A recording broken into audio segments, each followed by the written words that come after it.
আমরা দেখতে পাচ্ছি একেবারে জনপ্লাবন।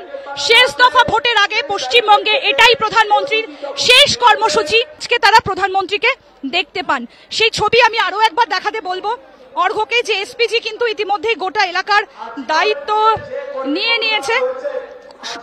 সেখানে দেখা হচ্ছে কোথাও যেন নিরাপত্তার এতটুকু খামতি না থাকে, সেটাও দেখা হচ্ছে।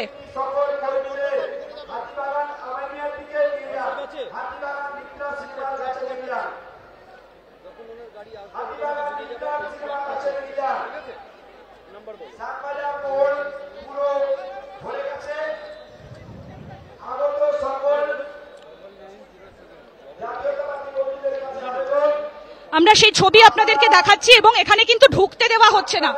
দেখুন যেভাবে আটকে দেওয়া হয়েছে, গোটা রাস্তাটা জুড়ে কিন্তু আটকে দেওয়া হয়েছে ব্যারিকেড দিয়ে, এবং এখানে কিছুতেই আর ঢুকতে দেওয়া হচ্ছে না। কলকাতা পুলিশ একেবারে ব্যারিকেড করে আটকে দিয়েছে। আমি অর্ঘ্যকে বলবো, অর্ঘ্য যদি আমরা এদিকে আরেকটু আসতে পারি, সেই ছবিগুলো আপনাদেরকে দেখাবো। এবং এখানেও কিন্তু প্রচুর মানুষের ভিড় আমরা দেখতে পাচ্ছি। মেগা রোড শো, এই ঐতিহাসিক সেই ছবিগুলো আপনাদেরকে দেখাবো।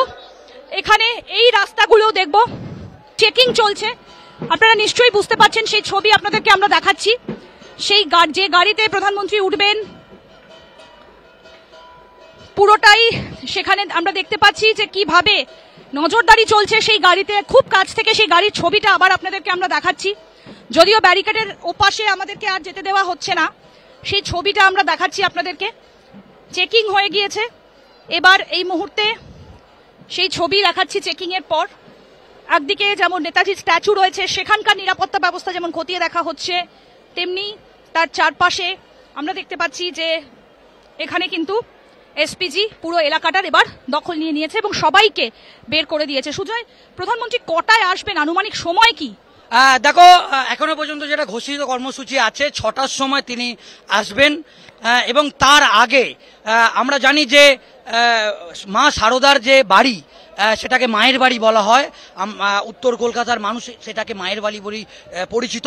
একটুখানি অর্ঘ্যকে একটু ক্লোজ করে দেখাতে বলবো দূর থেকে, যদিও আমাদের কাছে এখন আর ঘেঁষতে দেওয়া হচ্ছে না। এসপিজি কিন্তু ইতিমধ্যেই সেখানে চেকিং এর জন্য উঠে পড়েছে। আমি অর্ঘ্যকে দেখাতে বলবো নেতাজি সুভাষচন্দ্র বসুর যে মূর্তিটা রয়েছে সেখানে কিন্তু ইতিমধ্যেই ওপরে উঠে গিয়েছে, সেই ছবি আপনাদেরকে আমরা দেখাচ্ছি।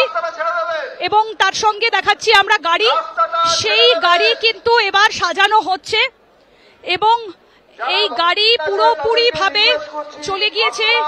কঠোর নিরাপত্তা বেষ্টনীতে একেবারে মুড়ে ফেলা হয়েছে। কারণ আমরা সকালের দিকে আমরা দেখেছিলাম যে গাড়িটা কিন্তু ইতিমধ্যেই হ্যান্ড ওভার দিয়ে দেওয়া হয়েছে এসপিজির কাছে। আমরা দেখতে পাচ্ছি এই মুহূর্তে সরাসরি অর্ঘ্যকে বলবো দেখাতে, এসপিজির টিম কিন্তু ইতিমধ্যেই চলে এসেছে। আমরা দেখতে পাচ্ছি সেই কালো পোশাক পরিহিত সেই এসপিজির টিম আমরা ইতিমধ্যেই দেখতে পাচ্ছি, সেই ছবি আপনাদেরকে দেখাচ্ছি। গাড়িটা কিন্তু ইতিমধ্যেই নিয়ে নেওয়া হয়েছে। আপনাদেরকে একটুখানি বলবো যে এসপিজির কাছে মূলত কি কি থাকে, কারণ হচ্ছে যে এই যে এসপিজি প্রধানমন্ত্রী নিরাপত্তার দায়িত্বে থাকে হচ্ছে এই এসপিজি অর্থাৎ স্পেশাল প্রোটেকশন গ্রুপ। এসপিজি হলো ভারত সরকারের একটি সংস্থা, যার একমাত্র দায়িত্ব হলো ভারতের প্রধানমন্ত্রী এবং কিছু ক্ষেত্রে তার পরিবারকে রক্ষা করা। 1988 সালে ভারতের সংসদের একটা আইন দ্বারা গঠিত হয়েছিল এই এসপিজি। এসপিজি ভারতে এবং বিদেশে সব সময় প্রধানমন্ত্রীকে রক্ষা করে, আর সেই সঙ্গে প্রধানমন্ত্রীর পরিবারের সদস্যরা তাদের সরকারি বাসভবনে তাদের সঙ্গে বসবাস করে। এবং এসপিজির কাছে কি কি থাকে সেটা বলবো। ওয়েপেন্স থাকে F2000 মডিউলার ওয়েপেন সিস্টেম, এবং তার সঙ্গে থাকে যেটা 5.56x45 mm NATO calibre assault rifle in a bullpup configuration. FN SCAR অর্থাৎ special operations force combat assault rifle. This is a family of gas operated short stroke gas pistol automatic rifle.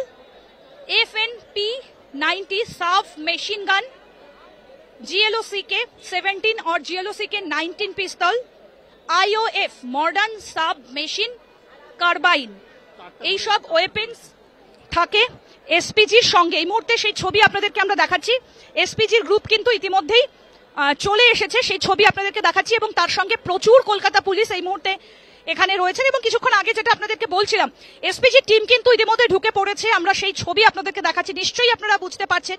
Special protection group অর্থাৎ SPG ইতিমধ্যেই চলে এসেছে এবং SPG হলো ভারত সরকারের একটা সংস্থা, যার একমাত্র দায়িত্ব ভারতের প্রধানমন্ত্রী এবং কিছু ক্ষেত্রে তার পরিবারকে রক্ষা করা। আপনাদেরকে দেখাচ্ছি সেই ছবি। এসপিজি কিন্তু ইতিমধ্যেই চলে এসেছে এবং একই সঙ্গে যে গাড়িটা আপনাদেরকে আমরা দেখাচ্ছিলাম, সেই গাড়িটা ধারে কাছে এই মুহূর্তে আর ঘেঁষতে দেওয়া হচ্ছে না, সেই গাড়িটার ছবিও দেখাচ্ছি। এবং নিরাপত্তার দায়িত্ব কিন্তু এবার এসপিজির কাছে চলে গিয়েছে, যে কারণে সংবাদ মাধ্যমকে একেবারেই ঘেঁষতে দেওয়া হচ্ছে না। আমরা এই মুহূর্তে ব্যারিকেডের একেবারে বাইরে, আমি আর সুজয় রয়েছে এই মুহূর্তে। সুজয়, এখনো পর্যন্ত যা জমায়েত, যা ভিড় আমরা দেখছি, কি বলছেন শুভেন্দু অধিকারী? তার কোনো বক্তব্য কি পেয়েছো এখনো পর্যন্ত? দেখো, শুভেন্দু অধিকারী, সুকান্ত মজুমদার এবং দিলীপ ঘোষ তারা সবার অনেক আগেই বলেছে যে একটা রেকর্ড সংখ্যক তারা জমায়েত করবে। এবং তুমি জানো যে উত্তর কলকাতা নির্বাচনের আগে, যদি বলি পুরো কলকাতা নির্বাচনের আগে, উত্তর এবং দক্ষিণ কলকাতা নির্বাচনের আগে এটাই নরেন্দ্র মোদীর শেষ কর্মসূচি এবং এই রোড শোর মাধ্যমে তিনি একটা ঝড় তুলতে চাইছেন। এবং আমরা জানি যে আজকে মুখ্যমন্ত্রী মমতা বন্দ্যোপাধ্যায় তিনিও আজকে এটি রোড শো করছেন। তো আজকে নরেন্দ্র মোদীর জনসভাতে বা রোড শোতে কত ভিড় হয় এবং মুখ্যমন্ত্রী মমতা বন্দ্যোপাধ্যায়ের রোড শোতে কত ভিড় হয়, সেদিকে অবশ্যই রাজনৈতিক মহল তাকিয়ে আছে। এবং আজকে আমরা যেটা দেখতে পাচ্ছি যে এখনো পর্যন্ত যে ভিড়, সেই ভিড় কিন্তু অনেকটাই বেশি।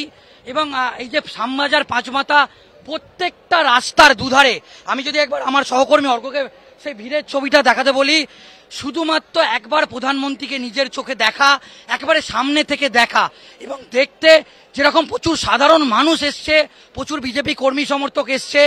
এবং আজকে কিন্তু নরেন্দ্র মোদী তিনি যে একটা প্রচারে ঝড় তুলবেন, এবং আমরা যেটা জানতে পারছি যে উত্তর কলকাতার বিজেপি প্রার্থী তাপস রায় তিনিও কিন্তু প্রধানমন্ত্রী নরেন্দ্র মোদীর সঙ্গে গাড়িতে থাকবেন এবং বিজেপি রাজ্য সভাপতি সুকান্ত মজুমদার তিনিও থাকবে বলে জানতে পারছি। এবং বিরোধী দলনেতা শুভেন্দু অধিকারী তিনিও আজকে থাকবে বলে আমরা জানতে পারছি। এবং এখনো পর্যন্ত হাতে আরো 2 ঘন্টা সময় আছে। মনে করা হচ্ছে এই 2 ঘন্টায় ইতিমধ্যেই উত্তর কলকাতায় বলা যেতে পারে স্তব্ধ হয়ে গিয়েছে। যত সময় গড়াচ্ছে তত কিন্তু মানুষ ভিড় করছে এবং আমরা দেখতে পাচ্ছি যে প্রচুর মানুষ ইতিমধ্যে মতুয়া সম্প্রদায়ের মানুষজন তারাও ডঙ্কা বাজাচ্ছে এবং দেখতে পাচ্ছি একেবারে শেষ মুহূর্তে যে প্রস্তুতি, সেই প্রস্তুতি কিন্তু চলছে। লোকসভা ভোটে এই রাজ্যকে নিশানা করেছে রাজ্য বিজেপি নেতারা। তারা কতগুলো আসন দখল করতে পারেন সামনে 26-এর বিধানসভা ভোটের আগে, এবারের লোকসভা ভোটে যত বেশি সংখ্যক আসন তারা নিজেদের পকেটে পুরে নিতে পারবেন, ততটাই কিন্তু 26-এর আগে এগিয়ে থাকবে বিজেপি। নজর থাকবে প্রত্যেকটা আপডেটের দিকে, প্রত্যেক মুহূর্তের আপডেট আমরা পৌঁছে দেবো আপনাদেরকে। দেখতে থাকুন আজ তাক বাংলার ইউটিউব চ্যানেল, সাবস্ক্রাইব করুন।